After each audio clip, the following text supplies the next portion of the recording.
me today, we have the pleasure of speaking with UK author and animal advocate Sarah Brownlee, founder of Operation Hound, a campaign group that mainly works at the government level to implement change and bring about the end of the barbaric dog meat torture trade in China and the Far East.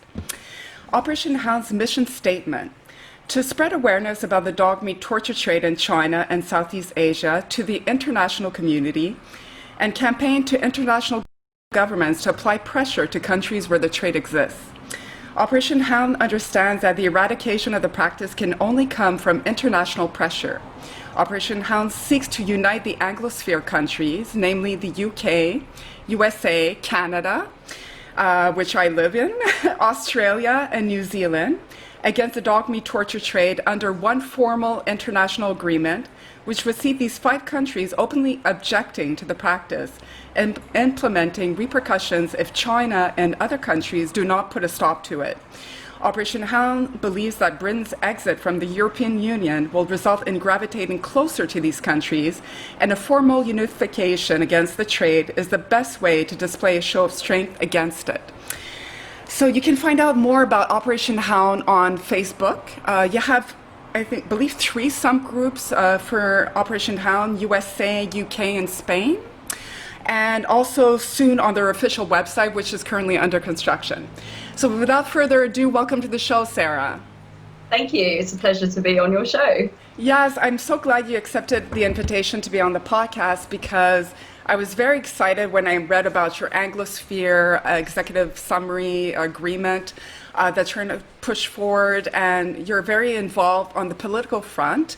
And I do believe, after conducting so many interviews on this, horrific trade, that it has to be become illegal in those countries. That's the only way that we're really going to eradicate the trade. It will always prevail in, like underground, of course, like anything else, but it will deter the trade greatly, and that's what we all want to see. So I just, before we go into all the work that you've done so far with Operation Hound, I always like to get a little bit of more of a background note on our guests. And so if you wouldn't mind answering, like, where were you born and raised, and what was it like growing up? Did you always love animals? Did you have pets growing up? That sort of thing. Yeah, sure. So I was born and raised in London. I am a Londoner. I recently moved out of London. Well, by recently, I mean about a year and a half ago. And I actually moved to the West Country of England, thinking that it would be a lot more relaxing than the city. But actually, it's the opposite. It's not as relaxing as I thought it would be. Oh, no. Why is that? Well, unfortunately, in certain little towns in the West Country, you get, if you've heard of the county lines, it's where drug gangs from the big cities come into small towns, and unfortunately they spread all kinds of crime and other things, which isn't great. But I mean, people are friendlier here. There's more nature, there's more scenery. So there's pros and cons. Yes, definitely. Yeah. I mean, it's infinitely preferable to the city, but I think it needs a little bit of work. In a lot of towns, it's not just this one. There's a lot of towns in the West Country that need fixed by the government. So, yeah. So, born and raised in London, did you grow up in a large family or with many siblings? So there was me, my brother and sister. I'm in the middle. And my parents, and growing up, we had a lot of animals. Yeah. Okay. The first animal was a cat called Tigger. He was nothing like the Tigger and Winnie the Pooh who he was named after. No. He was like a vagabond who would come home every few days for food and then leave again. So wow, very independent. Yeah. He had a real life, he's like a wildcat. He had a nice long life. And we had rabbits, guinea pigs, hamsters, budgies. But it's when I was about 18 that we got our first dog. So the reason we hadn't got a dog before then is because obviously with a dog it takes a little bit more, it needs a little bit more attention, it's a little bit more demanding. But then we did get the dog, and it was a little Jack Russell Terrier called Elsa. And she really kick-started my love of dogs. She had her own little character. She, so in terms of all dogs have their own individual characters. I mean, and one thing I found very interesting as well is that I noticed that me and my dog, our personalities started to merge as one. So Wow. very odd. I mean, because I noticed she was quite a sensitive dog. She was a little bit moody. She didn't really like other dogs, but she was very affectionate with those she knew well, and that I'm a lot like that as well. So, yeah, we were very You very close. bonded. Very Bonded. much so, very much so. I mean, sadly, she passed away very young. She was only 6, and she got a tumor, and that totally broke my heart. I haven't actually had another dog since then. So Uh, yeah, I did a dog walking, dog sitting. I actually have a dog over in the Philippines who I sort of adopted. oh, are you sponsoring a dog in the Philippines or? And no, I mean my mum's from the Philippines. My dad, Oh, yeah, okay. You do have an Asian bit of yeah, flair. yeah. Yes, okay. So, I mean, he was actually a vagabond that used to wander around the house, and I just thought, I really like him. Yes. So my dad took a picture of him and sent it to me. And it might sound a bit insane, but when I saw his picture, I decided to fly there and go and meet him. So, Well, I don't think that's so crazy. I think I would have done the same thing. yeah. And so your mother still lives in the Philippines. No. I mean, my mum's been here for like, oh God, how long? About over 40 years now. Oh, okay. Back Yeah. then, So, back then. yeah. Okay, so that's great. I dream of having a dog myself. I'm obviously a dog rescue from the dog meat trade would be my dream. Yeah. But unfortunately, I have a full-time career right now, and I feel like it would just not be fair situation for a dog like that that's been so traumatized. You don't want to Yeah. leave a dog like that at home alone all day, you know? So Yeah. hopefully sooner than later, if I could just win the lottery, I would adopt all sorts of dogs. Absolutely. But okay, so you kind of developed your love and passion for animals early on. Yeah. And can I ask you, in terms of you're an author, a published author, and was that always your dream career, or did you always aspire to be a writer? Yes, I did. In fact, if you said to me 5 years ago that I would be doing this with the dogs, I would have thought, no chance. You're That's not. mad. Yeah. My dream was to, well, write loads of books, have loads of readers, and just sort of live alone in the countryside. I've achieved part of that. I do, live in the countryside. Alone. Yeah. And but then you can never really tell the way things are going to go. Right. I really believe that this thing with Operation Hound, it's sort of like a calling, to be honest, because Yes. it's not something that I would have ever thought I would be doing. I mean, obviously I don't make any money from Operation Hound, and No. I do obviously have a job, but Operation Hound takes up a lot of my life. Yes. So it's yeah. I can relate to that because myself, I work in finance and financial services, and Yeah. I find myself doing a podcast on dog meat trade because Yeah. when I first heard about it, and that's one of my opening question for many of my guests. I Yeah. always ask, what is your first recollection of hearing about the dog cat meat trade? For me, it was Yulin. I heard about Yulin, and I will admit to have a guilty pleasure. I watched the housewife shows. And I heard about it through Lisa Vanderpump because Right. she had it on the show, The Real Housewives of Beverly Hills. She had them showcasing her walk. She did a walk, I think it was in 2016, in front of the Chinese embassy in LA. Yeah. And then I was like a little bit curious. I didn't research at the time, but it kept coming back, and then she did a documentary on the subject called Yeah. Road to Yulin. And then at that point I said, okay, I need to know what is going on.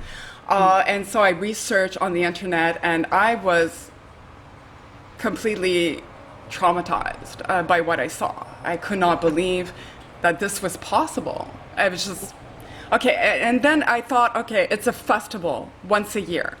And then, of course, I researched more and I discovered it's a whole trade that happens not just in China, but all across Southeast Asia, Korea, Vietnam, Cambodia. Thailand has been pretty much eradicated, but still it was prevalent in Thailand as well.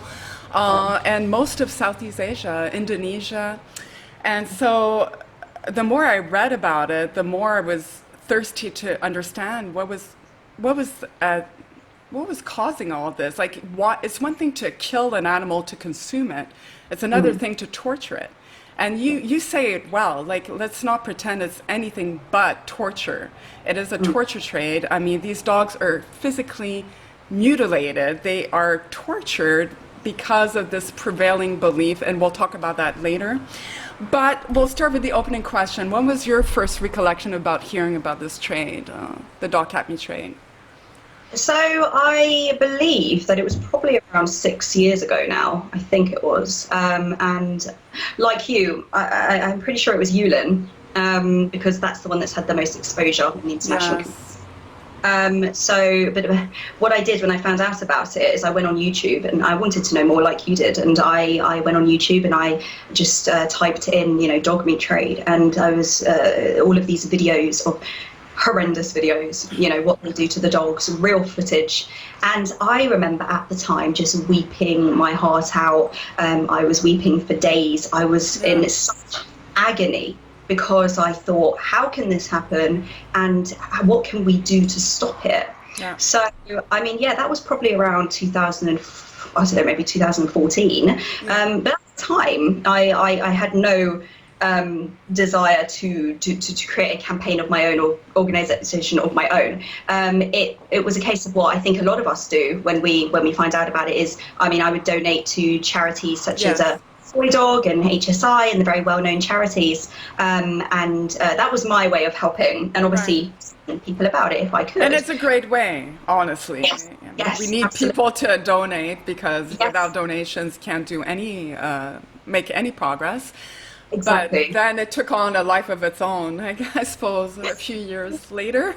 It certainly did. It was actually a very significant trip to Japan in 2015, which pushed me to it. I don't know about going into so much detail about this trip, but there was something that happened to me during this trip when I was out in the mountains of Japan, and I was surrounded by all this nature and surrounded by all these trees. And let's just say that there was like a voice that came to me, and it said, you cannot stay here, because actually at the time I wanted to save up a bit of money and go and live in Japan. Or go live in the Philippines. And I just wanted to go live out there, teach English online, which is a job that I was doing at the time, books. And let's just say that this voice said, you can't stay here. You need to go back and help my brothers and sisters. And I was a bit like, what does that even mean? Like, Who are my brothers and sisters? What kind of brother and sister are we talking about? But I reckon it was some kind of, calling saying there's something about animals that you have to do. And that was in 2015. I didn't actually create Operation Hound until 2017. Oh. So it took a bit of a while, but I think that is what that was referring to. Wow, you must be spiritual a little bit? Yeah, I am. I mean, I don't like labels and all of that, Yes. but I am. I have a lot of different interests. For example, I'm very interested in astrology. I'm very interested in the different strengths and powers of energy. Yes. And I totally believe in that. I think it's something that is very ingrained within us as a people, but it has sort of been driven out by modern society. Yes, it's very true. It's a big shame. I mean, I think it's making a comeback, though. Hopefully. It can only help, right? If we're a little bit more, looking within for answers instead of always being focused outside and Definitely. materialistic things and aspirations that only drive us further away from where we should be, in my opinion. Yeah, you're absolutely right. Yes. Well, I like you, I'm very spiritual. I am Christian. I consider myself Christian, but my mom, who raised me Catholic, she's always disappointed that I don't go to church. But I say to my mother, I'm like, with all due respect, God is everywhere. I don't need to go to a building on this avenue to meet him. I can pray to him anywhere. And so I think that's, I've always been sensitive to animals, but even more so in recent years, because when I adopted my first cat, I have Yeah. two cats at home. Oh, oh, lovely. Oh yeah, one of them is actually right here. Let me see if I can get him on the camera. Oh no. Can you see? Ah, I see. Yes. Black cat. Hello. Yeah. They're both black. You know why? Right. Because my husband said to me, which I didn't know anything about cats when we decided to adopt rescue. Right. And he said that black cats are still shunned upon because of this taboo or this superstition that they're bad luck. Okay. And apparently the shelter worker confirmed that. They said often the black cats are the last ones to go. So our two black cats, when I first adopted my male cat, which you just saw, his name is Dusky. We adopted him in 2011. Okay. And it changed my life completely. I was very, I have a strong temper, I still do, but I used to be a lot more aggressive. And Right. having a little being to look after, they Yeah. feel energy, and you can tell. So when I Yes. would have an argument with my husband, you could tell the cat was not comfortable. He felt very Yeah. uncomfortable. And so from that moment on, I said, we cannot argue in this house with our cats. So if we have a disagreement, Yeah. we will go our separate ways, calm down, and then we'll meet when we're, more composed. And so it really helped me tremendously, energy-wise. I feel like they are therapeutic. They're amazing creatures. And so my love for animals really expanded from that point forward. And of course, when I heard about the dog meat trade, I feel dogs are such incredible creatures. I grew up with a dog, a family dog. And although I didn't have a very strong bond to him at the time, I have since discovered that dogs are incredible. They are man's best friend, truly. And so that's why it's even more insulting that this is happening to one of, the most loyal creature out there is a dog. And, to be treated that way is just unacceptable. Definitely.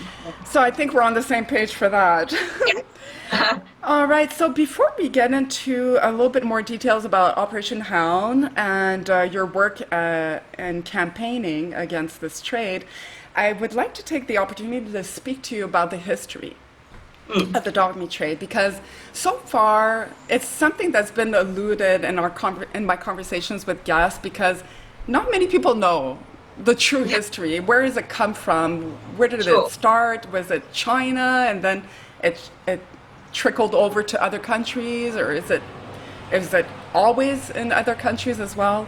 And we're very lucky today because you actually did a lot of research and investigations, and you are the one who wrote the piece that was publicized by World Dog Alliance, an article entitled "China, How It Was Political Perversion, Not Culture, That Led to the Dog Meat Trade as We Know It."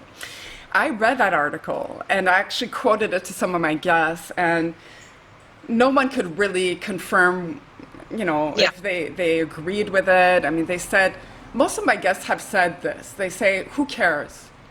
Whatever the history is, the problem is what's happening today. It has to be stopped. So whether we understand, but I'm still very curious. I'm like that. I like to understand where is the source of this? Why are they torturing the dogs?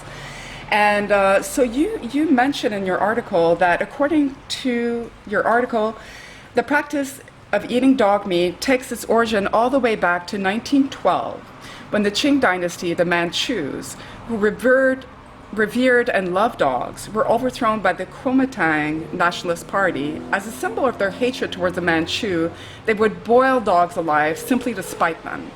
When the communist regime subsequently took power a few decades later, in 1949, I believe, Chairman Mao ordered the mass execution of dogs, declaring them filthy and unclean. So I would love to understand a little bit more how you went about researching this and how you came to that conclusion, if you can speak a bit about it. Yeah, sure. Well, first of all, trying to find the research itself is very difficult to find. It's very, very, very hard. And I believe that the reason for this is because of China, that, the Chinese communist regime is very, very secretive. And that has been the way it's been for the last 70, 80 years, however long they've been in power.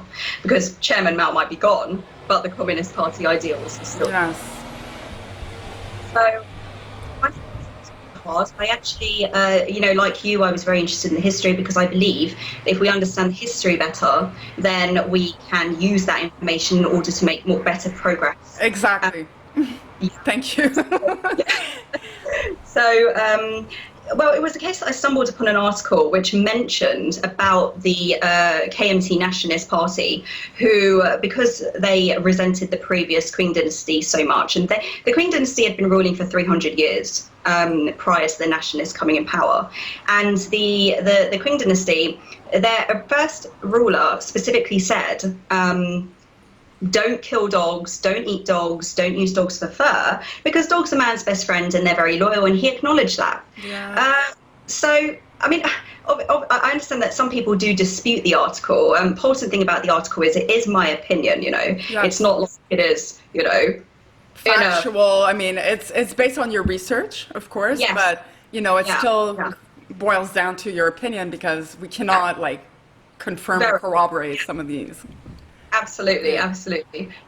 So, it was a case where, they, for 300 years when they were reigning, the rulers liked dogs, but that didn't mean that they could enforce this ban throughout a country as vast and huge as China, because it would just be impossible. So, especially over in the south, you definitely had dog eating still going on there. But I mean, China's history with dogs has always been very love-hate. So you would have in the 10th century, the Buddhists who would say, don't eat dogs because it brings bad karma.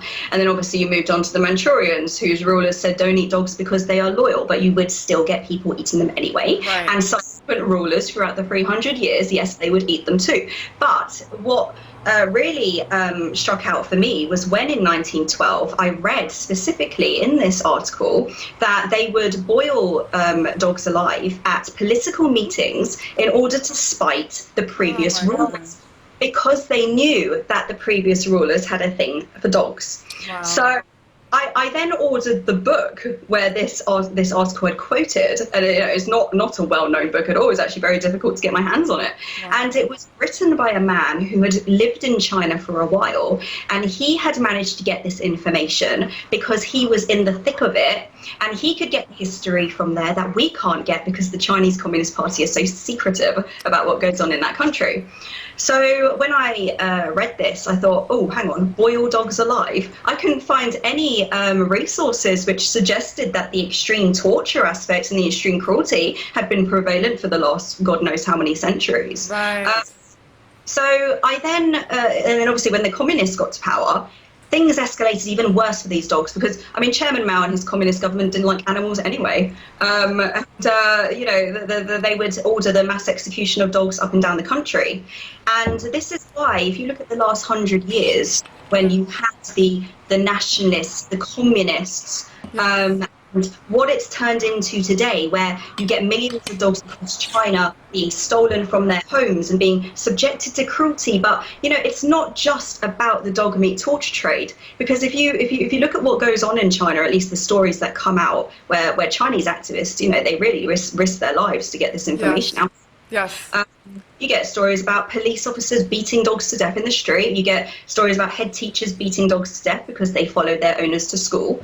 And you get stories where dogs are being snatched from their owners' arms because they're over a certain height.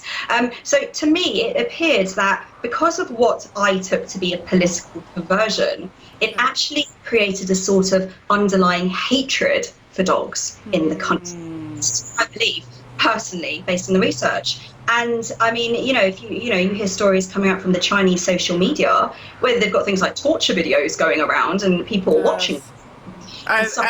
For entertainment is sickening. Absolutely. But to me, this is why this issue with the dog meat torture trade is political more than anything else, because it isn't just the dogs. It's China as a nation. They have no respect for people. They have no respect for animals. They have no respect for land. The Chinese Communist Party not only allows a lot of these cruelties to go on, but it seems that it encourages as well.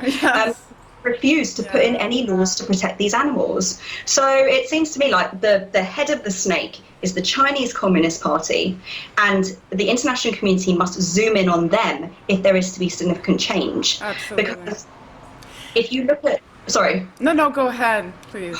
if you look at the surrounding countries in Southeast Asia, um, you know, I haven't been able to delve so deeply into their history in terms of dogs. As I said, it's very difficult to get that research. So my focus has mainly been on China. But I believe that China, especially judging by what they're doing now with other countries, which I suppose I can come to later, but it seems to me that it's like what the cruelty aspect has expanded. You know, I mean, I know that with Vietnam, South Korea, and I don't even know what goes on in North Korea. But Well, we can assume a lot of the same, probably.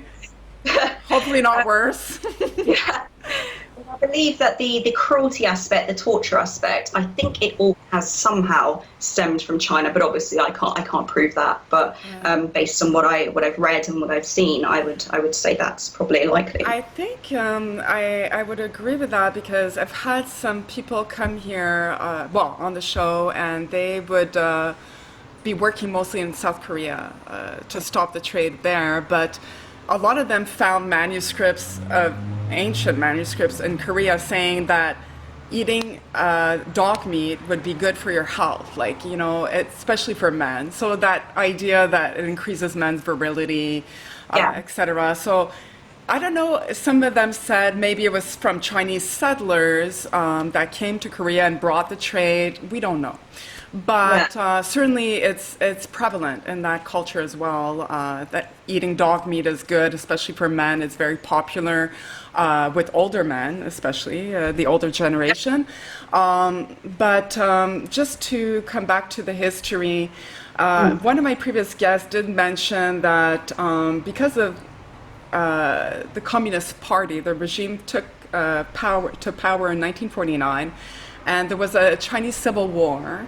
And there was like food shortages. And so at one point they would say, you cannot have a dog as a pet because there's not enough money around to feed all these mouths. So they would almost encourage people to eat their own dogs and, you know, eat dogs to supplement their nutrition. But he did not say anything about, you know, if it was out of spite, you know, but it makes sense. But certainly it's an interesting article. So anyone at home, I think a lot of activists have read that article.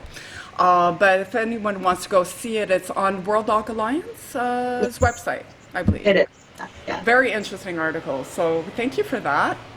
You're welcome. I mean, if I can very quickly go on to just really quickly, the point you made about eating dogs in wartime, when they were, you know, struggling and all that. I mean, that's very common in wartime. But in terms of today, if they're using that excuse that they don't have enough, I mean, that's absolute nonsense. Yes. I mean, if you go to the Philippines, for example, you know, that's a country that really suffers with terrible poverty, but they don't eat dogs. No.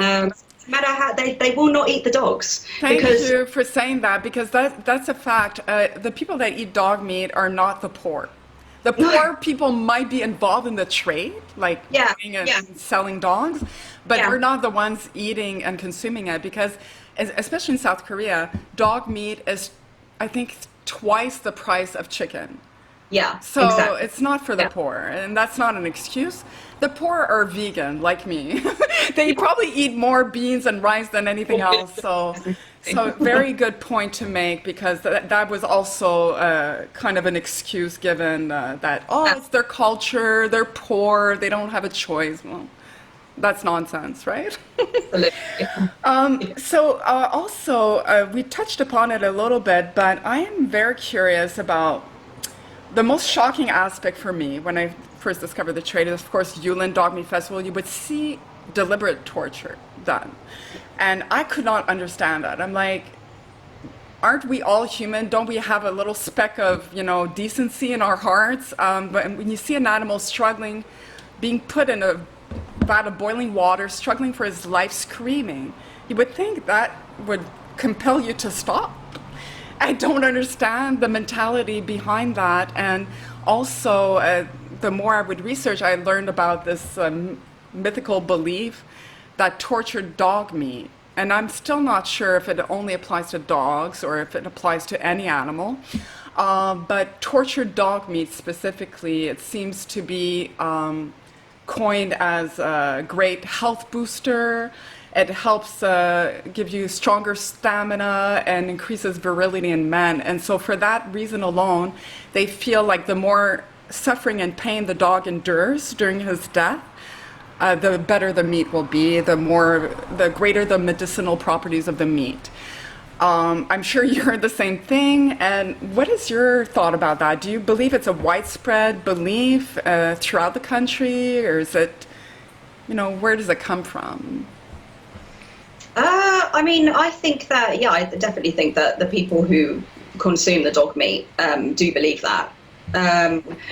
When I touched on the article about the whole spike factor, I believe that what that was doing was it was sort of digging deeper than the thing about the veracity. Right.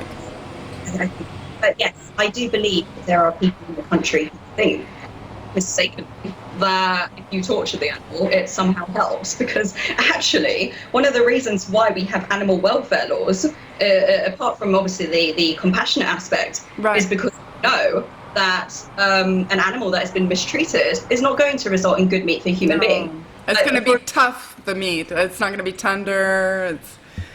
Absolutely. Yeah. I mean, even if you're looking at something like bone broth, for example, when they say, the types of bones you would get for something like that, right, they always say, do not get only get bones from a pasture-raised, grass-fed cow, because it has been treated well, it has been raised well. Whereas if you get one from a cow that has been mistreated or cruelly treated, then that's going to have an effect on the broth, which is then going to have a bad effect on the human. So I don't actually know where that thing came from. I personally think it was just something they made up in order to justify what they're doing. That's what I think. Okay, well, that's one of my previous guests also mentioned that the people that do this are, I mean, there's a human rights issue in China, and everyone knows about this, but that they take out their frustration on the animal, and that's what they're doing. It's like the man that's frustrated and beats his wife or children.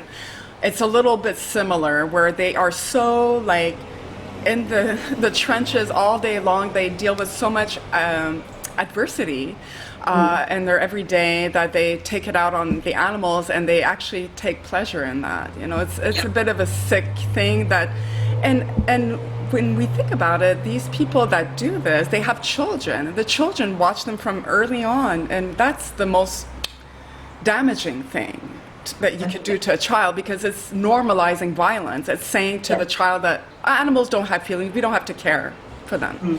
And actually, the founder of ACT Asia, I forgot her name, but she mentioned that growing up, they always had they grew up with the belief that you have to respect your elders. I mean, that was something that was deeply entrenched in their upbringing. But animals, they were never told to have any emotional feelings towards animals. And so I guess it's prevailing in their culture that, animals are there to serve us, and, should not be emotionally attached to the animal. But still, it's hard for us to justify what is done to these dogs. And my question, I don't know if you know the answer, but is it specifically dogs because of that whole history, or do they believe that torturing a cow will have the same beneficial effects? I don't know if that prevailing belief is tied to strictly dogs, or is it, does it apply to any animal that's being tortured? Yeah. I mean, interestingly, I don't actually know. I haven't heard of, say, a cow meat torture trade or no. But I don't know, but I would imagine not. I don't think so. I mean, I know that in China they are cruel to animals anyway. Yes. But I think that the dog meat torture trade is quite specific. Yeah. I mean, I've seen videos of what they do to bats, for example. I've seen the wet market videos and stuff like that. But I think that the extreme cruelty, the extreme torture, I do think it's the dogs. Yeah. Because of that whole history, probably, I would say. So, I mean, again, this is why I think it's more of a political issue, because I believe that the communism in that country sucked the soul out of China. I mean, China isn't a naturally barbaric, perversive country. No. It's something that was put into the country, Yeah. and it's because of what the communists did and what they are doing, and you can actually see it in their behaviour, not only to the people and animals in their own country, but also to surrounding countries as well. And just to touch upon what you said earlier about police beating dogs to death in the streets, I've spoken to Jill Robinson of Animals Asia and others, and that seems to be all revolving around rabies, the fear of rabies transmission, and so they feel like kill the dog, get rid of the dog, it'll take care of the problem, but it only increases it because they create a vacuum and then dogs from other regions gravitate towards that. And of course, yeah. It doesn't solve anything, obviously, but that's what's behind those beatings in public. And also, I mean, just like there's no animal compassion. Like it's not prevailing in that country like it is here. If somebody would beat their dog in public, they would have a problem. With me first, but obviously the SPCA. I mean, there's laws to protect animals. Not enough, but there's still some laws. So now, if we can turn the conversation to your work with Operation Hound. So I recently discovered you, and I'm so glad I did. I'm part of Operation Hound, the Facebook group, and I would be curious as to know, you said that I believe you started it in 2017. Yes. Out of a vision to end the dog-cat meat trade. Like But how did you go about forming it? Is there a team behind Operation Hound, or is it only you? How do those relationships form if there's team members? And if you could take us back to 2017, when you started it, how did you go about doing that? Sure. So it was a little bit out of the blue. It was just an idea I had around, when was it? I think it was just after my birthday. I think it was around September or October in 2017. And I just had an idea to create a campaign group because I had the idea, I mean, I'd reached the conclusion some time ago that the only way to really end the trade was through international intervention, through international governments, and through the political side of things. Because rescue is such a wonderful and noble thing, and they do incredible work in terms of, rescuing dogs from the trade and getting them out of there. But rescue is a temporary solution. It's a band-aid. Yes, it's a band-aid. Yeah. I mean, the permanent solution is for laws. Yeah.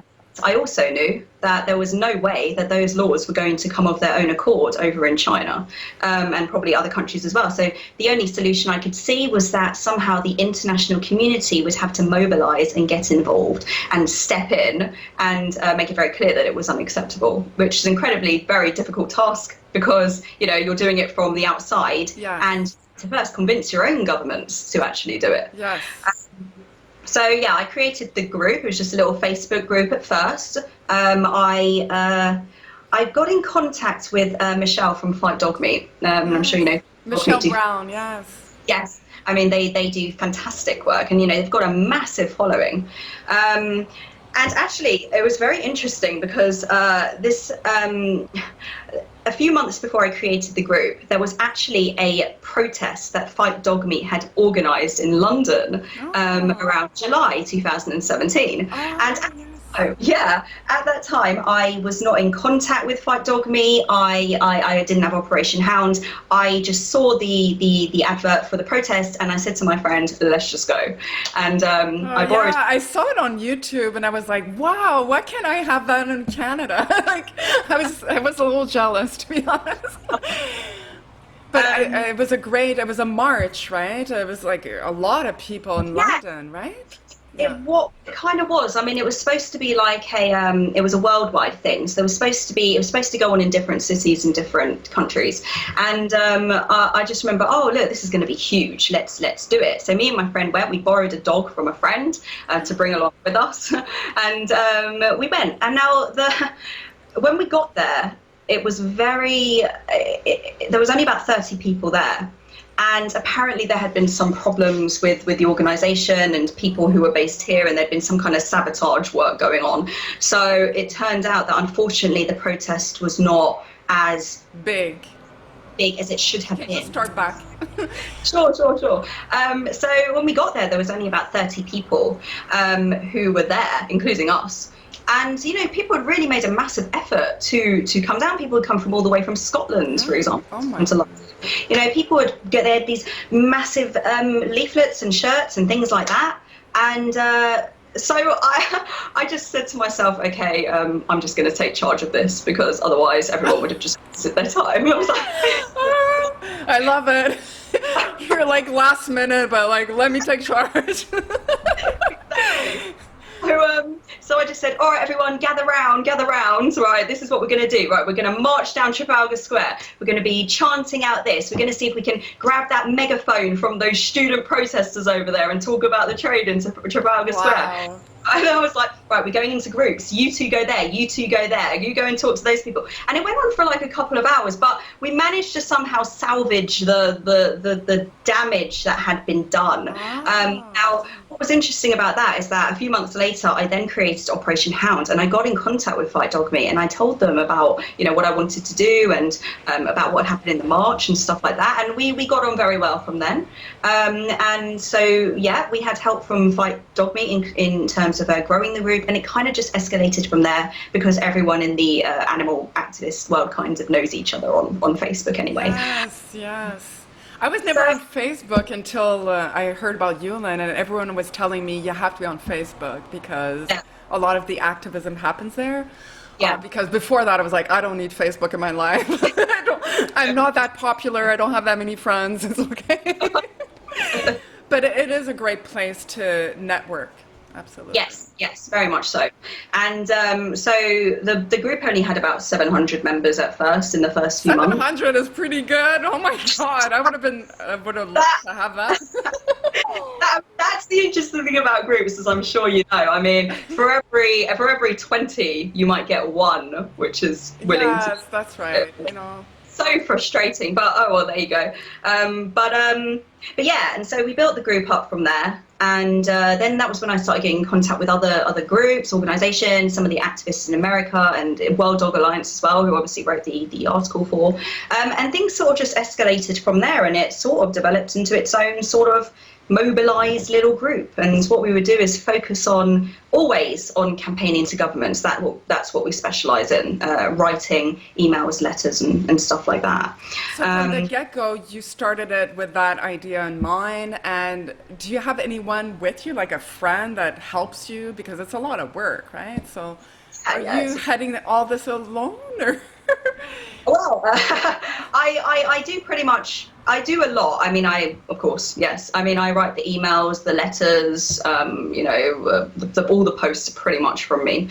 But yes, I do have a couple of really wonderful people who do a lot of work. So there's Bianca, Elizabeth. You know, they help with a lot of things. I mean, Bianca actually. Got involved in a protest on behalf of Operation Hound last year in London, which was fantastic, and worked with other activists to do it. And, you know, we have this excellent tagging system that we invented, because I realised quite quickly that I could make a post, an email that I wanted people to send to the government, and only about 20 people would do it. So I thought, you know, how can we work around this? And then I discovered there is a system on Facebook where if you tag them, they will get the notification. So you have this tagging system where you tag about 50 people at a time, and you can only tag 150 in total in a day. And if you have about 6 people doing that, that's a lot of tags. Yes, you know? That's true. That's right, because you're 6. I usually tag the maximum, I think, per post is 100 or 99. Yeah, 100. And but you say every day you can retag a new set of 100 people. Okay, so that's great. Yeah. So then it really, you know, it spreads like wildfire at that point. Absolutely. And I mean, you know, that's the system that we implemented when we were dealing with the petitions for the H Resolution 401, which passed. We're going to talk about that. Actually, we're talking about it now. That was next on the agenda because in 2018, Operation Hound launched a successful letter flood to the White House informing President Trump of the cruelty inflicted on the dogs across Southeast Asia. Hundreds of people across the globe took part, with hundreds upon hundreds of letters arriving at the White House within the space of a couple of days.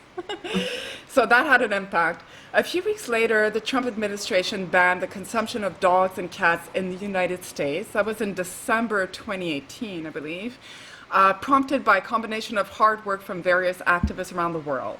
Operation Hound was glad to have played their part as well as playing their role in the successful passing of House Resolution 401.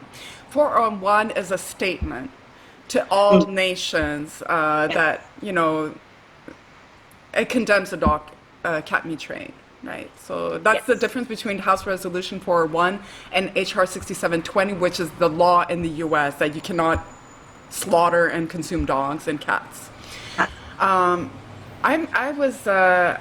like so pleased that they passed those laws. It's amazing. I would have never thought that would happen because it's not an issue in that country per se, and over here in Canada we are trying to do the same. Yeah. I say we, very generously, I'm including myself because someone, a Canadian that was actually on the podcast, James Chai, who owns, he's the founder of Arf Bark Bark Foundation. He basically is like a dog whisperer, and he works with very troubled dogs, like very large, dangerous dogs. And he's he's got quite the reputation. And he worked with a dog from Animal Hope and Wellness Foundation, and I think they were in talks, and he wanted to try to pass a similar law in Canada to ban dog and cat meat. And so he started a petition, I think, in 2018. And I tried my best to promote it over here. So we reached over 100,000 signatures. I think we're at 120. And he's been in talks with the government, his MP in British Columbia, who was supposed to present it to Parliament. But I've been trying to bug him for updates, but then COVID-19 hit and everyone's like on lockdown. And so it's all been kind of asleep at this moment. Yeah. But I find that I also reached out to Humane Canada. They're the ones like governing, petitioning governments for laws to protect animals, and so they're overseeing body of all the SPCAs. And I said, I need your help. I want to pass this law, and we should do it because the U.S. did it. We should second that effort. And if all developed nations do this, adopt this law, it's going to send a strong message, and the more likely countries like China can hopefully adopt it because they want to, be part of the same international standards that dogs and cats are not food and should not be slaughtered. So I've hit a lot of, a wall, so to speak, a proverbial wall, because they have their own agendas. And this is not a priority for them because they're like, it's not a problem. No one eats dogs and cats here. I go, well, exceptionally, there are exceptions.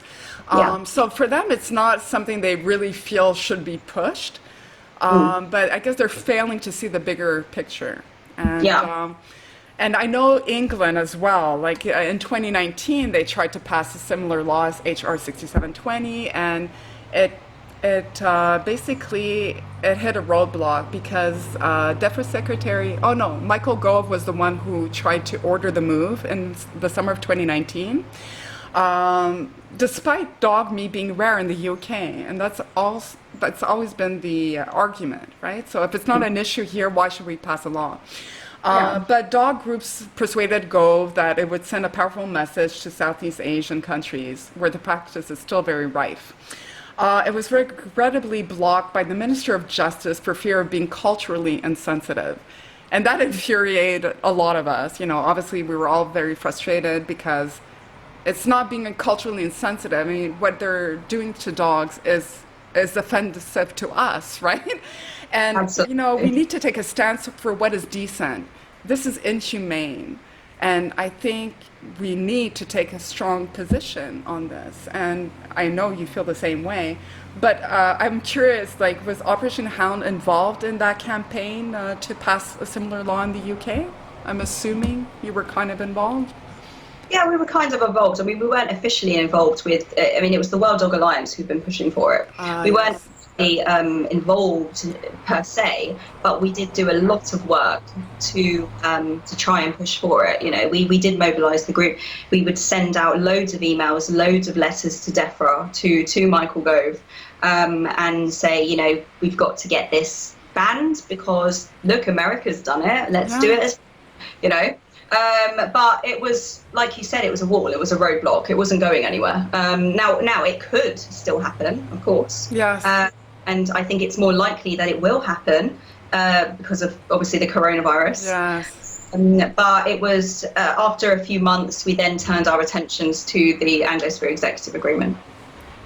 Well, I know you're working with MPs in your country, and we'll talk about that next, actually. Anglosphere Executive Agreement.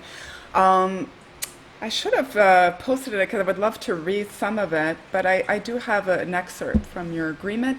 It's a proposal for international agreement between the Anglosphere nations, the UK, US, Canada, Australia, and New Zealand, affirming their opposition to the dog meat torture trade.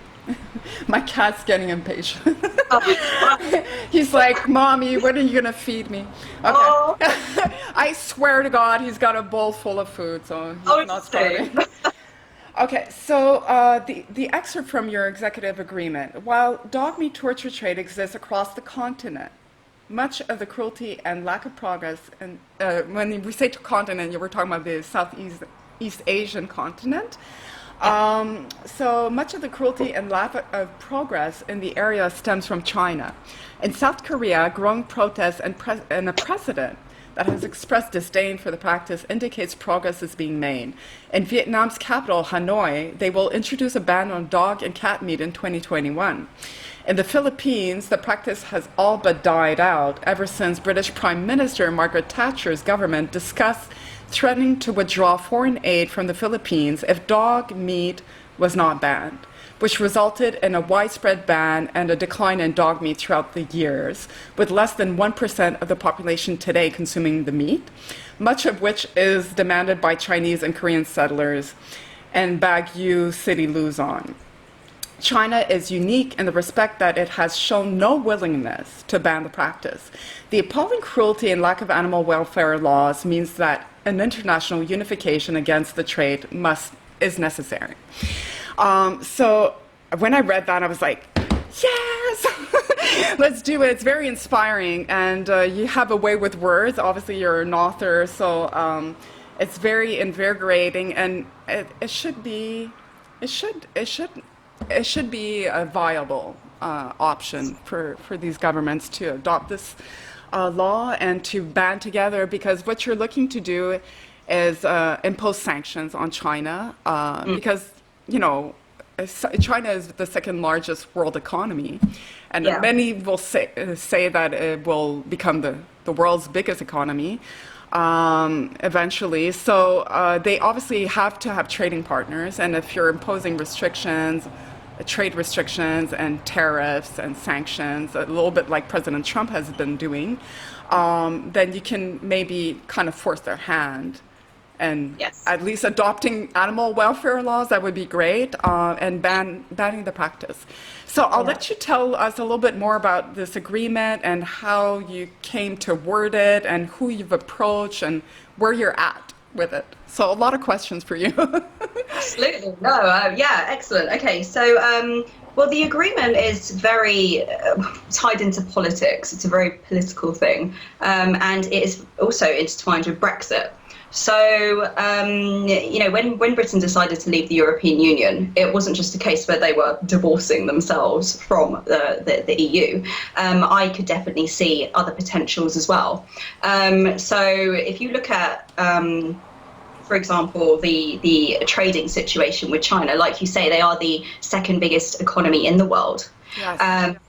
And now, here's the thing, which I was going to mention before, what you mentioned about the Americans banning dog and cat meat. Well, the Americans are in a position to be able to do something like that. Yeah. The Americans, they're an incredibly powerful country.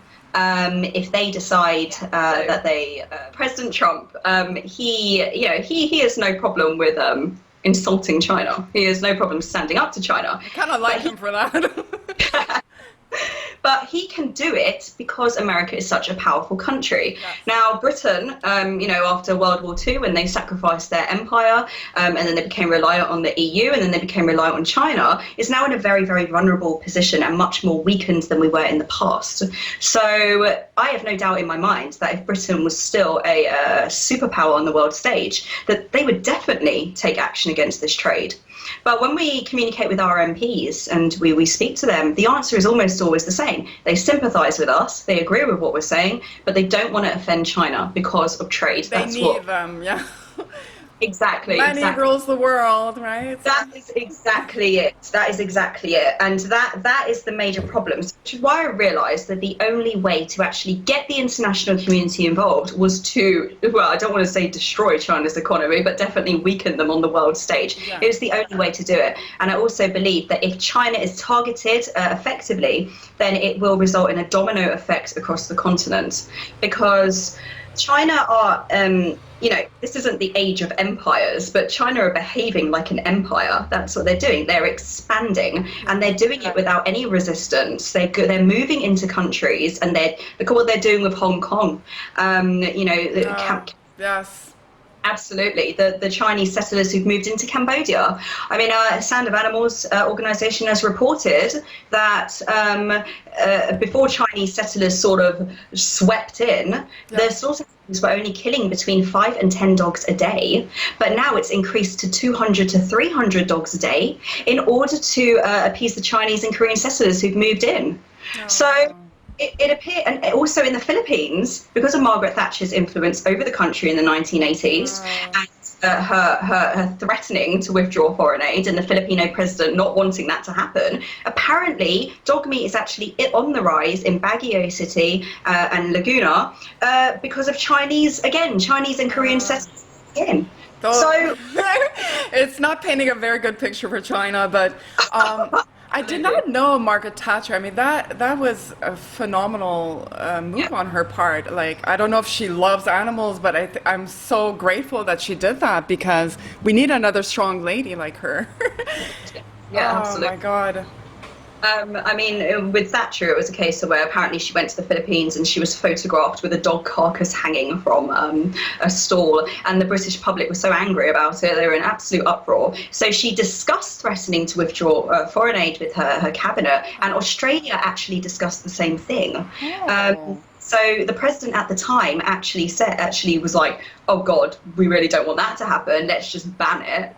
And yeah, the ban was pretty ineffective. But what it did do is it led to, I mean, the Philippines has never been a massively dog-eating country anyway, but it led to a decline in dog meat. And they say something like less than 1% of Filipinos eat dog meat. I mean, I've been to the Philippines so many times, and the thought of eating dog by, my relatives or people I know is as revolting as it is to any of us here.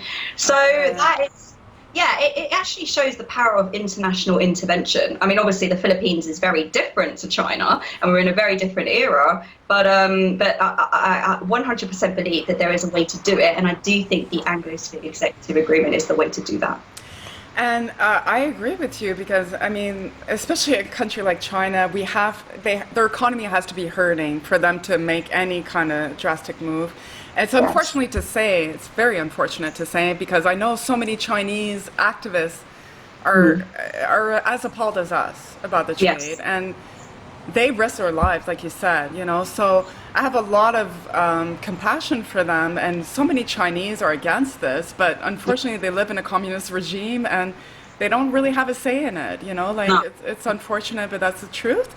And you do mention there's a precedent, so it has worked in the past for certain countries, so it can work again, but we need to unite. It takes all of us, those 5 countries really have to to be taking a solid stand on this. That's why I've particularly targeted the Anglosphere. And again, this goes back to Brexit, because this wouldn't be possible if we were still a member of the European Union. Right. So knew that if Britain left the EU, it would naturally gravitate closer to the countries which were either part of its Commonwealth or a country like the United States, because they all have something in common, which is the rule of law, democracy, freedom, which obviously all stemmed from Britain, because when the British Empire was around, it colonized these countries and it brought its belief and value system with it. So the Anglosphere is the only entity, shall we say, that is strong enough to take on the might of China. Yeah. Even the United States is not strong enough on its own. Yeah, so that's China. Right. It's got to be a collective effort. Exactly. And the US is already on board. I mean, they've already adopted a law, so hopefully, there's hope. But at this point, what stage are you at with this executive agreement? I know you've been in talk with your local MPs, I suppose, and can you talk a little bit about the progress? I mean, when did you first write the agreement? Well, I wrote the agreement last year. Okay. I needed, because I follow politics very closely, especially international. Unlike me, I don't know much about politics except what I want to know.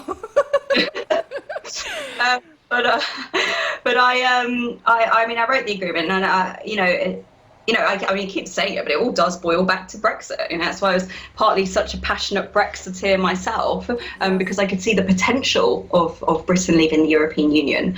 And frankly, it's about time to leave that union, because it was not benefiting the UK in any way. No.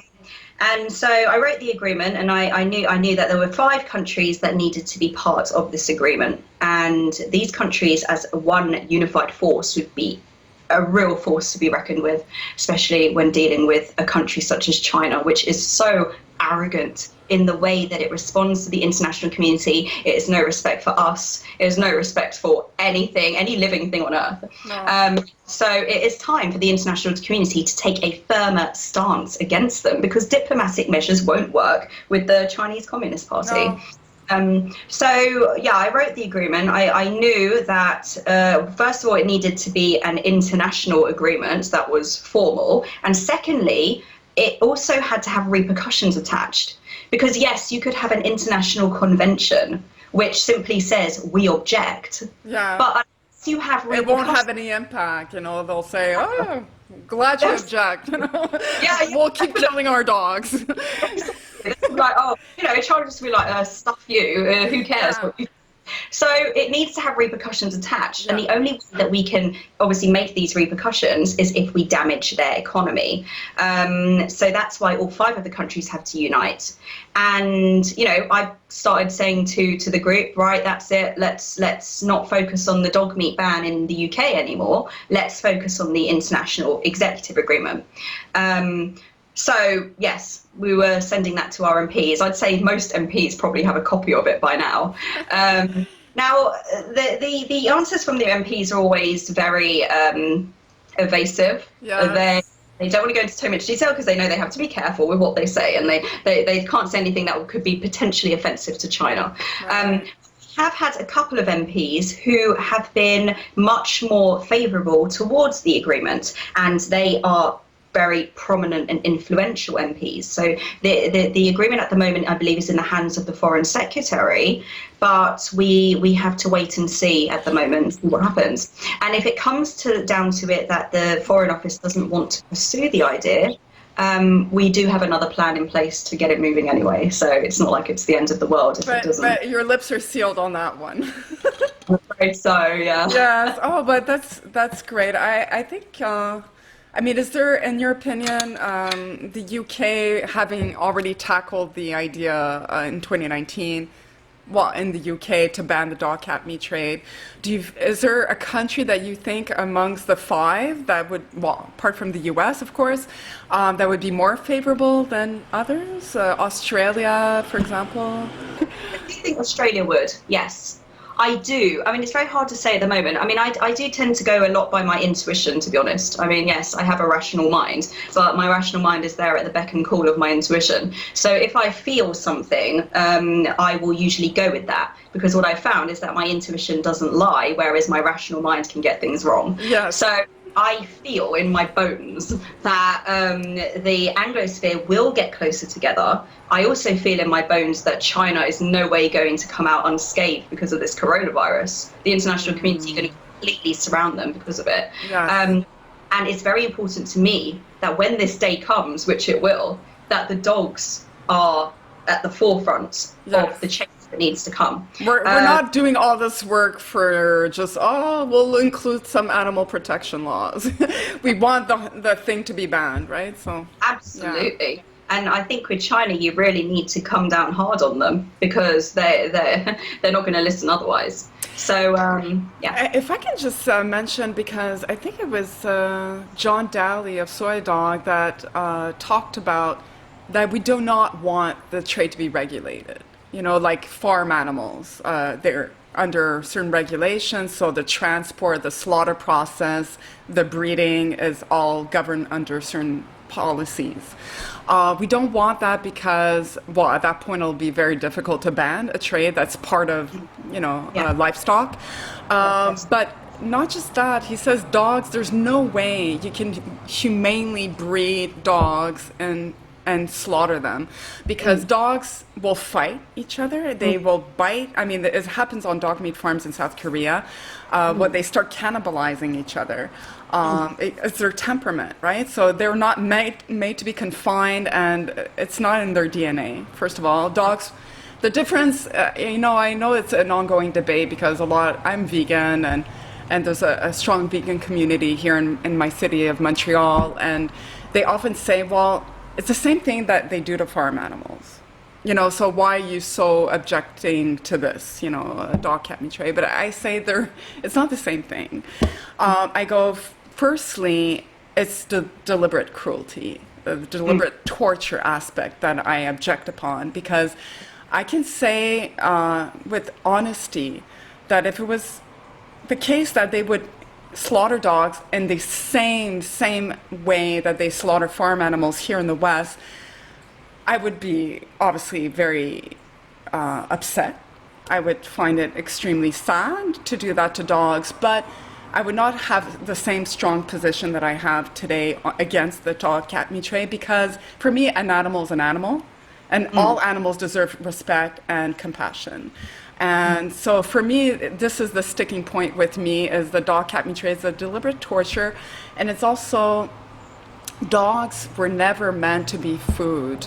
They've never been bred, like farm animals, it's been like thousands and thousands of years that they've been bred to be consumed. So it's natural, and why I'm not surprised that so many people are appalled at the dog cat meat trade, where they're not appalled at the farming practices of eating, a pig or a cow. For them, it's not the same, because dogs share a roof with us. They are our companions, they're our best friend.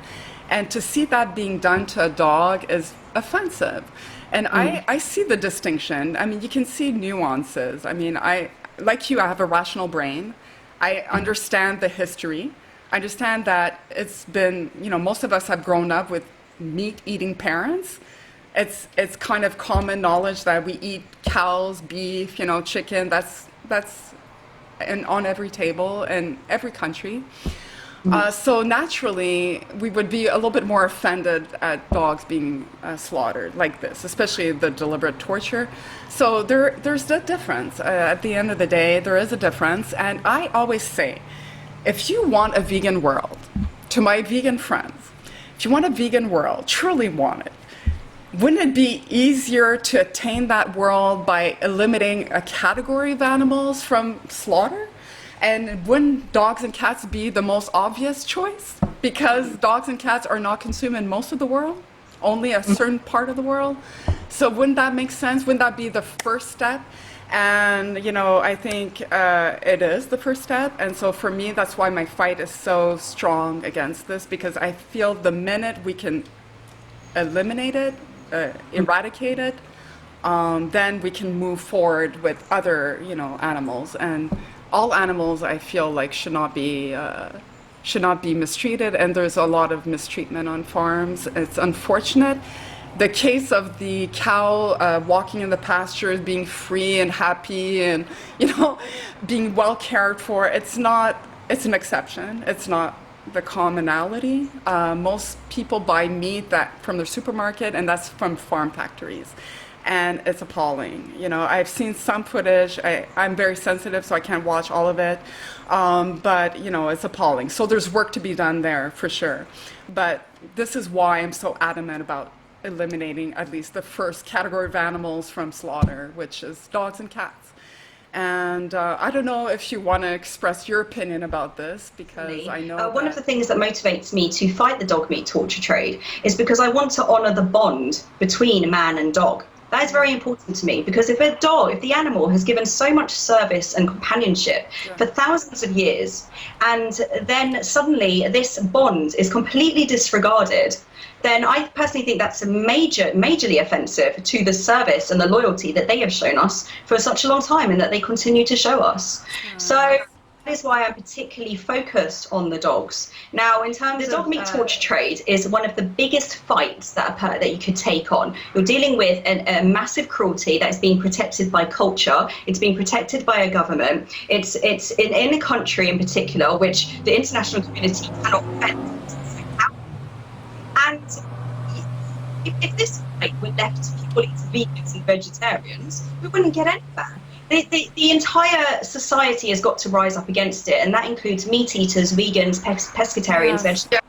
Everyone has got to unite, and people have got to stop trying to push people who eat meat out of the fight. Because to me, this isn't even so much, the dog meat torture trade isn't even so much about me. You were saying that, this fight is so huge in Asia that it takes all of us. It's not just like the meat eaters versus the vegans. We all need to unite on this front. And if you are vegan and if you love animals, then you should be involved in this fight, because it's as cruel as it comes. I mean, you cannot get crueler than that. What they do to those dogs, they saw their paws off while they're alive. They boil them alive. They blowtorch them alive. I mean, this is not fiction. This is what's happening.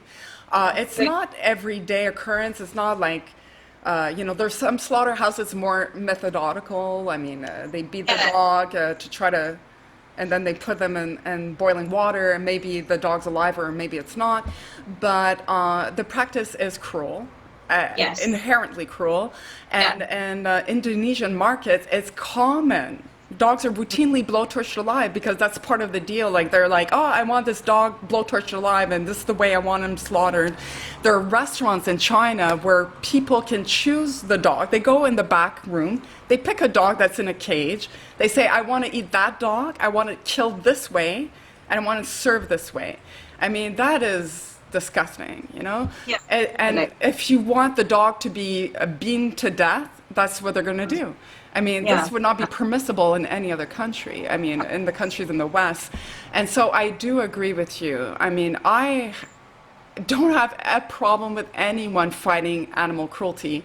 I don't care. Do I wait and ask, are you vegan? Because you don't have the right if you're not vegan. I mean, that's nonsense. That's nonsense. If you love animals, you should be applauding any effort to end their cruelty. And I'm very firm on that. Although I do see the point of being, calling them hypocrites and all that, it's counterproductive. It's not helping the cause. And don't you think the meat eater who's fighting this dog meat trade would be a lot more open and compassionate towards other animals if you would speak to them in a respectful manner, instead of shaming them and assaulting them and like bullying them? Do you not think that if you would show them footage from farm factories, from slaughterhouses, maybe they would be compelled to, you know what, you're probably right, I could reduce the meat consumption, or I could eliminate it. But you're never going to achieve much by shaming and blaming people, because then at that point the person becomes defensive, they stop listening, and they just want to battle you. Like, they just want to protect themselves because they feel attacked, and they are. So I agree with you wholeheartedly that is not the way, and that dogs do have a special place in our lives. And I believe that it's very important to make the distinction between the bond that we share with dogs and the bond that we share with other animals. I think that's so important. And at the end of the day, the majority of the world are meat eaters. The majority of the world are not vegans. And if we want to make a difference in terms of the dog meat torture trade, we cannot allow militant vegans blocking us from doing it, because it's already hard enough when you're dealing with a country like that, or you're dealing with friends that don't want to say anything. And then you also have attacks from people who are meant to be on the same side as you and saying you shouldn't be in it. Like you said, I want everyone to unite on this. And if we can accomplish this, then we can move on to the second battle, which will be maybe something else. Because I know in your heart that you have compassion for animals, and you acknowledge that farm factories is not a great place for any animal to be in. And so maybe the next battle would be elimination of farm factories and reduction in meat consumption, so that we don't have to mass produce, because we live in a capitalist world, and at the end of the day, the bottom line is prioritized over any animal welfare, no matter what the laws are supposed to be. So I think we have a long road ahead, but let's start with this battle. So I know we wanted to touch upon China, the fact that, they unleashed COVID-19 on us. The whole world has been suffering. Global economies have collapsed. And so I have mentioned this on my calls with Jill Robinson, Animals Asia. I said, this would seem like the catalyst that we've been waiting for to demand change, right? And I know you have a lot of things to say, but I wanted to touch upon the Shenzhen and Zhuhai's decision to ban not only wildlife trade, but the dog cat meat trade. This came into effect on May 1st of 2020. And so I was like, obviously over the moon. I was like, that's amazing. And I spoke to Jill about it. And I said, do you think other cities will follow suit?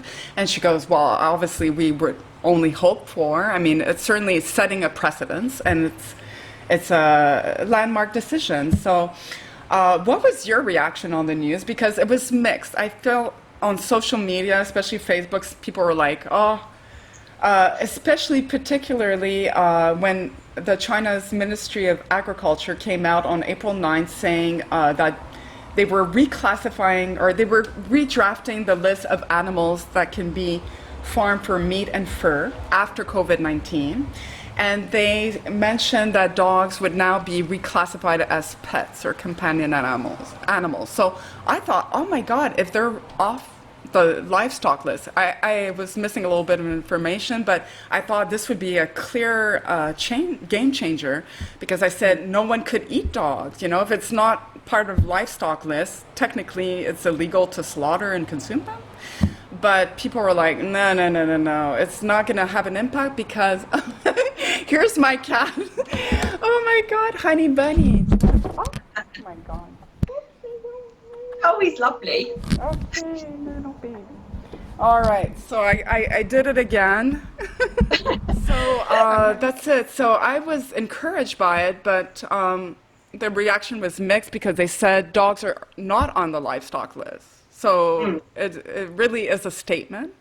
But others, like Jill Robinson was saying, it's already very positive, because they did not need to make that statement. And to say that dogs are recognized as companion animals, it does influence the population, their perception, because when the government says something, people listen, especially in a country like China. I'd be curious to hear from your perspective how you receive the news, and do you feel it's a step in the right direction? Are we moving closer to our wish of banning dog and cat meat trade? Yeah, absolutely. I completely agree with Jill. I was very happy to hear the news. I knew it was definitely a step in the right direction, and also the statement that they put out about dogs being having a special relationship with humans. That was very significant. It was very important. Now, Shenzhen's interesting because it's very close to Hong Kong. I think it's something like the 5th largest city in China.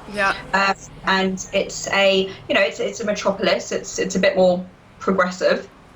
than the It's a rest of China. beautiful city. It's Oh right, beautiful. you did?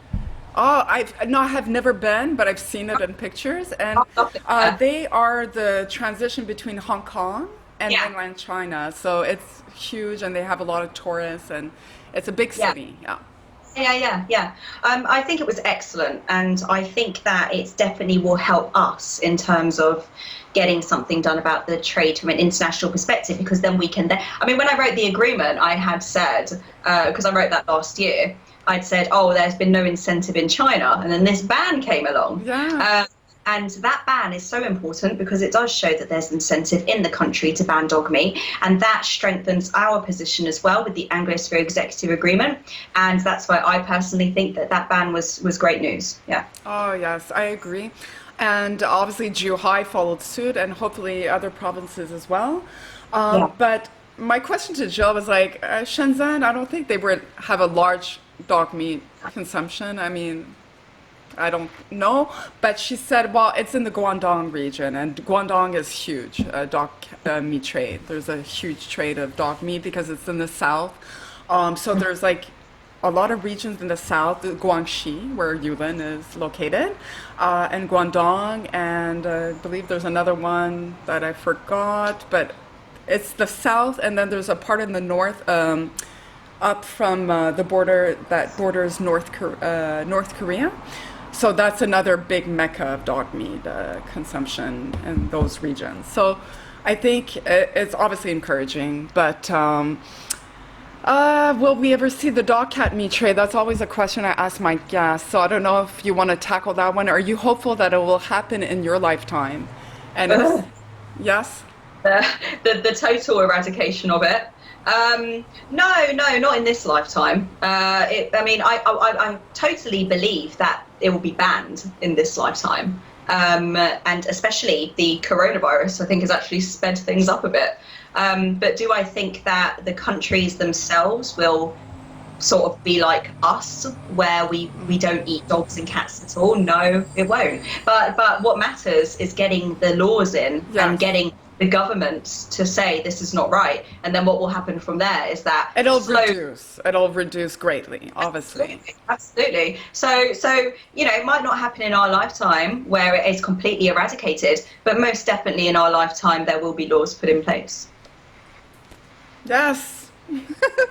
It's hopeful. I mean, I agree with you. I mean, if we don't have hope in this battle, we might as well give up now, right? So we have to be hopeful. We have to remain hopeful. And there's many countries that have banned dog cat meat trade. Thailand is one of them. The Philippines. Yes. Taiwan, of course. Yes. And so Hong Kong banned it in 1950, which is why I'm so hoping they will preserve their independence. But we'll see about that. And I think it was Manila in 1983 that banned the dog cat meat trade in that city. And then the rest of the Philippines followed in the 1990s. They put a whole nationwide ban. So if those countries banned it, so who's to say that? And that's my other question for you. Which country do you feel is ripe for change and is the next one to ban the dog cat meat trade? Is it South Korea? A lot of people say South Korea because it's a democratic political system. It's more progressive. So what's your opinion? Which country do you think would be next? Yeah, I would probably go with South Korea only because I believe the incentive is there. I mean, they've got a president who isn't particularly fond of it anyway. And I mean, Vietnam is an interesting one as well because obviously there's a large dog meat trade in Vietnam. But obviously the incentive in Hanoi in 2021, that's a big thing because Hanoi is, I didn't even know that until I read on your agreement. Yeah. So. And also, I do think I have to stress again that a lot of it boils down to China again. Now, Vietnam and China, Vietnam doesn't like China. I mean, I used to teach English online to Vietnamese students, and the general consensus about China is very negative. And I believe that, again, if you target China, the rest will just follow because they will not want to be associated with the country and have the wrath of the international community. Yeah. So I would say South Korea or Vietnam. But now Cambodia is a very interesting one, which I did want to just say a little bit about. Yes, I believe you have a campaign letter to the Cambodian government in the works. Yes. So let's talk about that. Absolutely. So we'll be working with the Sound of Animals and we plan on doing a letter flood to the Cambodian government, which I believe is incredibly important because the fact that you do have so many Chinese settlers coming in, as I mentioned before, the amount of dogs being tortured and slaughtered has been increasing because of the Chinese settlers. The reason this is happening is because Europe has withdrawn their support from Cambodia, and now Cambodia are extremely reliant on China. I didn't know that. The Chinese are going in, they're building casinos, they're building complexes, and the dog meat torture trade is on the rise. And this, I think, that Cambodia is a warning to the international community. Cambodia is an example of what happens if China expands. And so you've got a situation in the country now where so many Chinese settlers have gone in, they've brought their cruel, torturous methods of killing dogs with them. They're, bullying the local Cambodians. Yes. And Cambodia has to put up with it because Cambodia are reliant on China in terms of financially in their economy. So this is a warning to the international community. Yes. If we don't all keep up, and if China keep buying out land, buying out business, the same thing is going to happen in every single country where they're doing that. And I think that we need to do this letter flood to the Cambodian government because we need to make it clear to them that we don't want this dog meat torture trade. The international community are turning on China, and do the Cambodian government really want to be associated with that? But don't you find it's going to be a little bit more challenging because they are so reliant on China at this point, so they don't want to offend them, right? So they don't want to, don't withdraw your money investments in Cambodia here. No, you're absolutely right, but this is again where the coronavirus issue comes in, because as I said, China cannot come away from this without being seriously damaged. There's going to be severe repercussions on China because of what's happened with the coronavirus. Not the fact that it just stemmed from there, but also the fact that my little baby. Let me start again. He's not afraid of heights, eh? So I'm always trying to help him down, but he doesn't need help, right? So. Okay, sorry. So China are, like I said, they can't come away unscathed from this, and it's going to be a case where I believe that it will coincide with the coronavirus, what's happened there, because not only did it stem from China, but they covered it up. Yes. And they're not going to get away with that. So when we do this letter flood to Cambodia, it's going to be, obviously, once lockdown has been lifted and we're all able to get back to some kind of normality again. Yes. But by that point, I believe that the whole world is just going to turn on China, and that will be the time to strike at the Cambodian government, because China's position is going to completely topple. I don't know how long it will take, but I 100% believe that will happen. So I guess Cambodia, because when I spoke to Michael, I did a podcast with Michael, as you know, Sound of Animals, and he was saying Cambodia is a very poor country, right? Mm-hmm. So I mean, I guess a lot of people are doing the dog meat trade because it's it's the way they earn a living, and they don't know much more. They lack education. They lack opportunities. So if China is not going to be the one, to help them build and expand, what country? I mean, Australia. I mean, somebody has to step in and take China's place in that. So.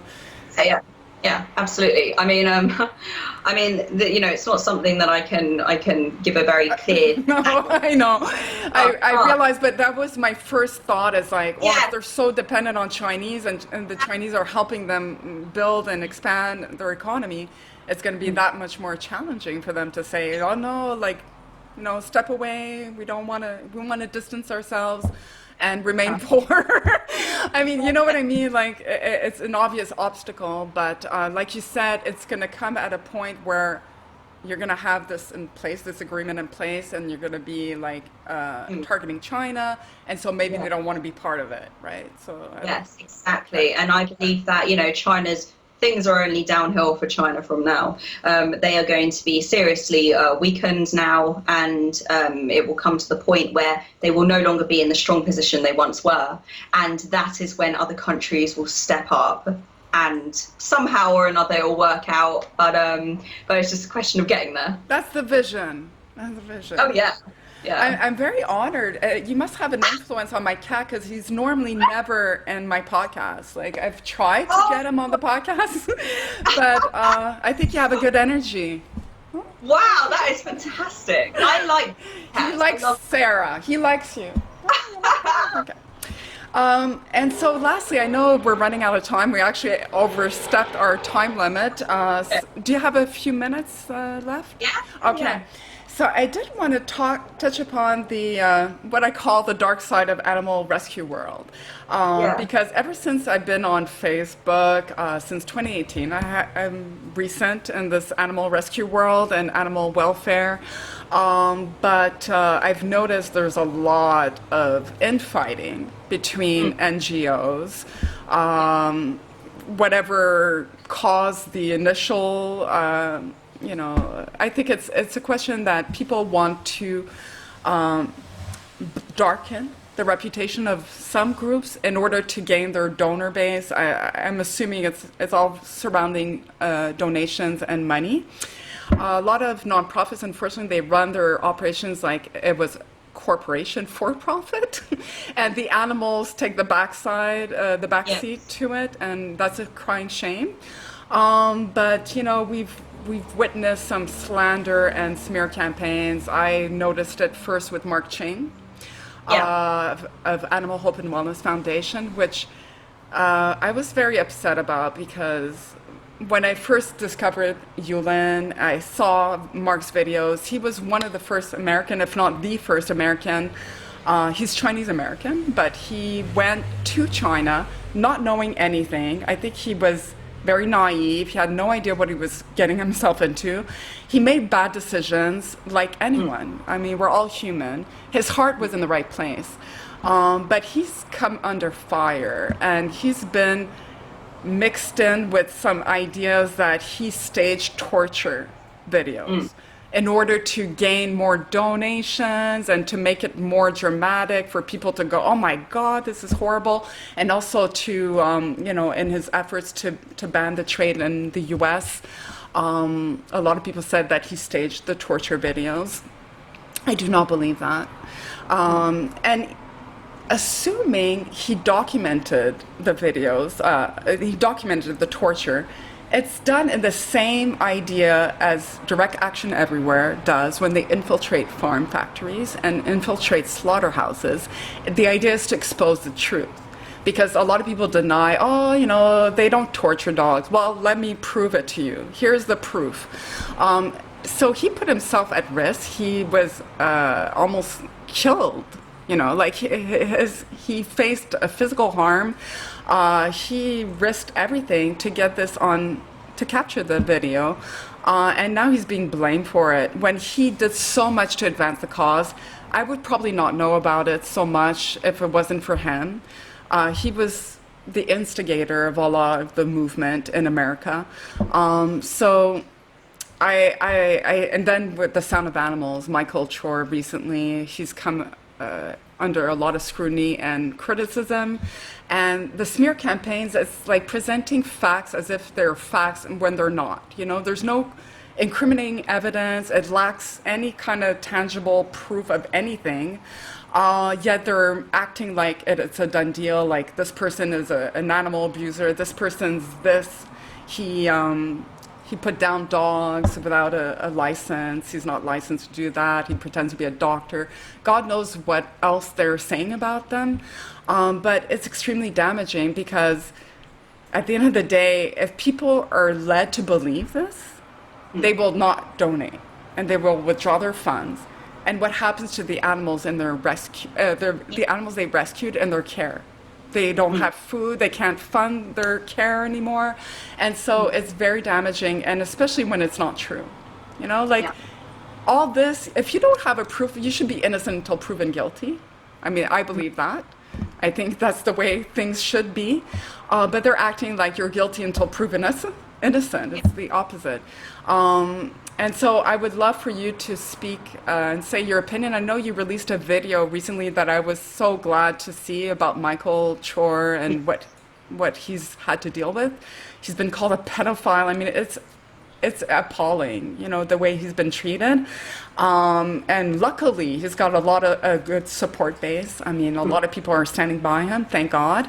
But I would love to hear your opinion about this and how, you know, the negative side of this, you know, so. Yeah, absolutely. Well, I mean, yeah, it's definitely like a dog eat dog world when you're Yes. involved in Well things. said. Yeah, it's incredibly vicious. There, and I don't know why, but the world of animal activism attracts a lot of egos. And as much as it attracts very good people who are in it for genuine reasons, it also attracts some very unsavory and malevolent characters who appear to be in it for their own gain and to tear others down. I mean, you know, I mean, we're not involved in rescue, for example, but I mean, even as a campaign group, we've come under our own attacks, our own saboteurs, people who tried to destroy the group. And I mean, what's happening to the Sound of Animals is an absolute disgrace. I mean, I never had any strong connection to the Sound of Animals before. I just knew that they were an organisation who were doing a lot of good work over in Thailand and Cambodia, and they were also bringing very important information to us, so we could go and take it to a government level. Yeah. But when I found out about what was happening to Michael and to his family and to the admin team who were standing by him, you know, I thought, well, you know, you can't really stand by and do nothing with that. No. And the most shameful thing is that the instigators of this appear to be based in the UK. And the way I see it is that if you're going out of your way for months on end to destroy a man's life and you have no real concrete proof or whatever disgusting things you're going around spreading, then you should be held accountable by the laws of the country that you're in. And this happens to be the United Kingdom. So let's do it. Let's see what laws exist in this country and how people who try and destroy people online and online witch hunts can be held accountable for their actions, because it's totally unacceptable. Are there laws against this? There are certain laws in terms of, you know, malevolent communication, harassment, Defamation of character. Yeah. Yes. Yeah. So, you know, there is plenty of evidence regarding what these people have done. Everything has been screenshotted. It's all been put in a file. It's all going to go to the relevant authorities. And it's about time that people realise that just because they're sitting behind a screen, it doesn't give them the right to try and tear a person down or try and destroy a person's life. No. Because, you know, the majority of them do it behind a screen. They wouldn't do it face to face because they wouldn't have to do that. And, you know, the screen is not, it's not some kind of excuse for you to be the absolute worst of yourself and try and take down a person who is doing fantastic work against the dog meat torture trade. And I would personally encourage everybody to support the Sound of Animals, because they are doing fantastic work, and all of this slander and all this defamatory nonsense has got to come to an end, because it's only committed by a small minority of people and a bunch of trolls who have nothing better to do with their lives except to go around and try and destroy others. And it's absolutely disgusting, it's petty, and it's childish, and it should come to an end. I completely support that, and Sound of Animals. I don't know for sure. Like, people say me, can you prove that he's innocent? Well, I know, but I can't prove that he's guilty. Therefore, I should give him the benefit of the doubt. Like, how are you so adamant that this is happening when you're living in the UK across the ocean? You have no clue what's going on there. You've never even visited them. You don't know them.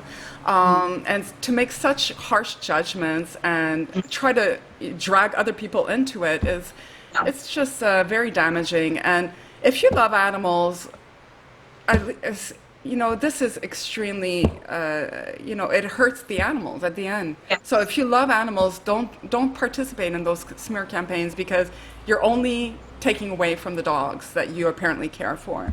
And, you know, if I can't prove that he's guilty, I can like if I can't prove that he's innocent, I can't prove that he's guilty. Let the courts of justice take care of it, Yes. and let's be out of it. We're not in a situation or a position to judge, right? So I agree with that. And when I posted my podcast, published my podcast on Animal Hope and Wellness China. Even though Mark Xing was not on the podcast himself, it was Suki Su and Dr. Barbara Jennifer Gitlitz. I came under fire. People were saying, "Oh, how dare you interview them? You're supposed to be a podcaster. Do your research. She's an animal abuser." And I was like, "Oh my God, this is ridiculous." I go, "If you would listen to the podcast, it's education first and foremost. That's my mandate." Yes. So Yes. you can learn a lot, but you don't care to learn about the trade. You just care to put down other people and bash them because it makes you feel better. So you really aren't the audience, so don't watch it. Okay, so my last question for you is who else should be on the podcast and why? I know that this is maybe a surprise question, but I usually ask my guests. But if I would take a guess at who you would propose to me is maybe Michelle Brown of Fight Dog Me, because or maybe there's someone else. Yeah, I think that Michelle would be very good to have on the show. I mean, I have a lot of respect for her. She's been incredible in terms of creating awareness. Well, I mentioned her because you talked, you have had communication with her, as you were mentioning, when you started Operation Hound. So that's the only reason why I mentioned. But I've already approached her, but she's on my guest list. Is there anyone else that you think would add to the conversation that,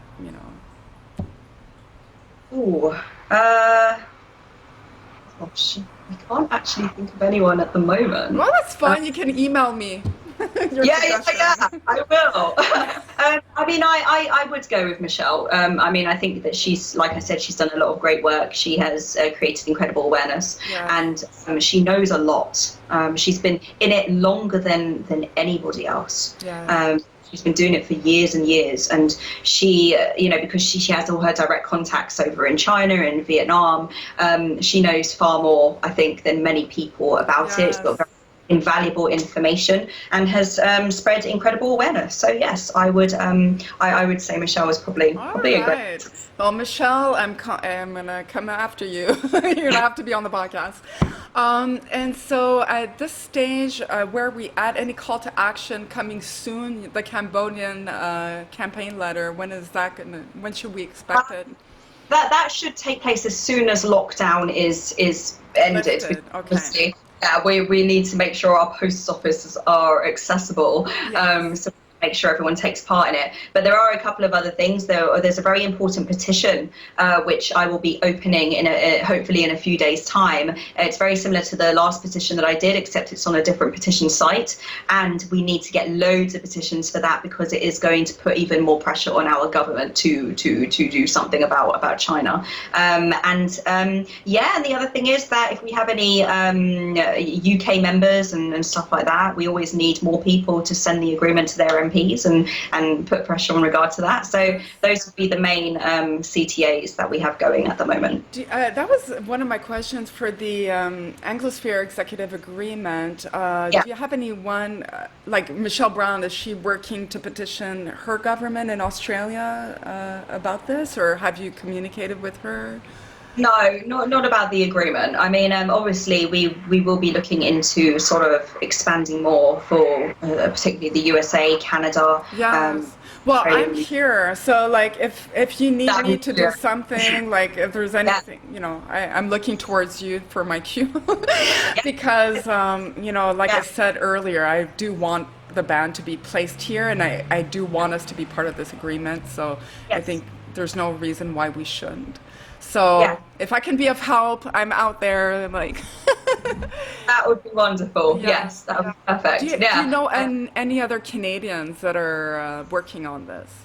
Not on the agreement. I have a few Canadians in my group, and they're really wonderful, really helpful. I would love to sort of get a group of Canadians in the group to sort of work together for the agreement itself. because at the moment we're obviously only pushing it to the British government. But definitely, if we could get something like that going in the group, that'd be fantastic. Okay, well, we'll put each other in touch because I'm not sure who's Canadian in your group, but I'm Yeah. suspecting maybe Lana Roski. I'm not a known. She's Yeah. a pretty big activist. She's the one who started Feline Warriors Oh, on right. Facebook, and Passion for Animals or Passion for Compassion, or I forgot the name of her. She has two sure. big groups, and Yeah. I've actually interviewed her because we did a podcast on the cat meat trade. Because Yeah. their cats are often overlooked, and unfortunately, they are victims of cruelty.